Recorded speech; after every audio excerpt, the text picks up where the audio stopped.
السؤالين البسيطات يعني. The Israeli authorities clearly see the spread of Ballad's ideas as a threat, and they've tried to ban the party from running in elections.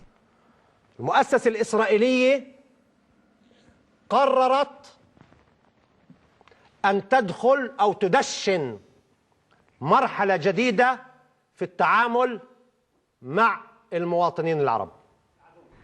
Earlier this year, the Israeli Domestic Intelligence Service, Shin Bet, described the Israeli Arab community as a strategic threat to the Jewish state. In an extraordinary move, Shin Bet wrote the following letter to the Ballad Party newspaper. Within its responsibilities, Shin Bet is required to thwart any subversive activity by elements who are seeking to undermine the State of Israel as a Jewish and democratic state, even if their activity is done through democratic means. And this is the principle of defensive democracy. The message put Ballad on notice, challenged the Jewish identity of Israel, and we will come after you. هذا الكلام أنت بتحدد إنه كذا هو خطر، معناته بدك تقوم بخطوات لمواجهة هذا الخطر. Then the authorities did crack down. As the Israeli media reported, their target was the highly controversial Ballad Party leader, Azmi Bashara. יושב ראש בל"ד הוא אולי חבר הכנסת הערבי הקיצוני ביותר שהיה אי פעם.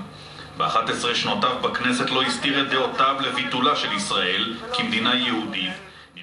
Israel's most prominent activist for Arab citizens' rights, Bashar was accused by the security services of aiding Hezbollah during last year's war with Lebanon.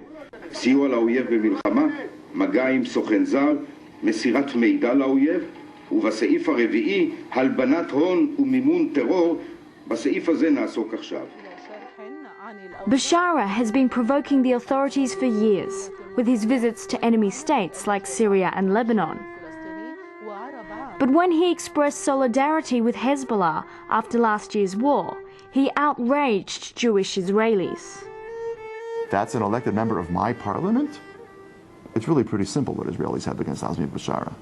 I think it would be very difficult to describe the level of betrayal that Israelis felt. On the 26th of April, while Bashar was out of the country, Israeli police raided his Jerusalem home. Outside, his lawyers accused them of fabricating a case against Bashara and said there was no chance of a fair trial. Of course not. The last thing that we have faith of is this. These Arab students from the Hebrew University are on their way to a rally in support of Azmi Bashara. But campus security won't let them display the Palestinian flag.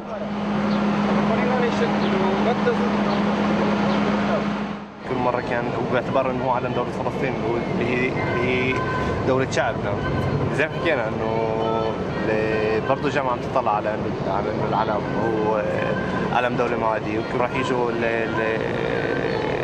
ضباط الامن هون بالجامعة وينزلوا العلم، وكان في كثير مشاكل للناس اللي عم ترفع او لتنظيم المظاهرة نفسها.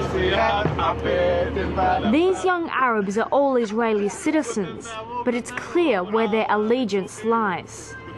نموت وتحيا فلسطين، نموت وتحيا فلسطين، نموت وتحيا فلسطين.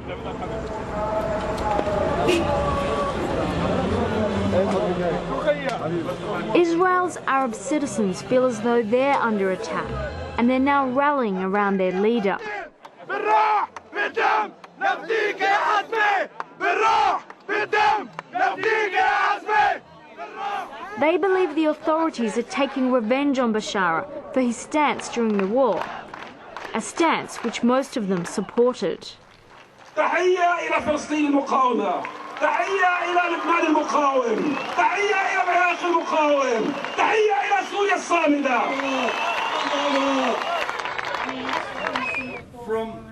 Zevulun Orlev believes such public sympathy for Israel's enemies justifies a crackdown on Arab political activity. יש פה סכנה למרד להתקוממות, שהיא עלולה להיות לא רק מילולית, היא יכולה להיות גם אלימה. On April 22nd, Azmi Bashar resigned from the parliament, saying he wanted to fight to clear his name.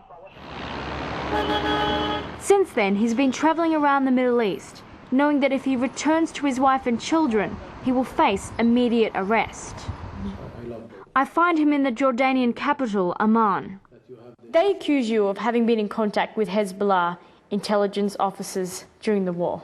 What is your response to that? Nonsense. I mean, total nonsense. I mean, I have friends in Lebanon who are journalists and writers and you know, and intellectuals, and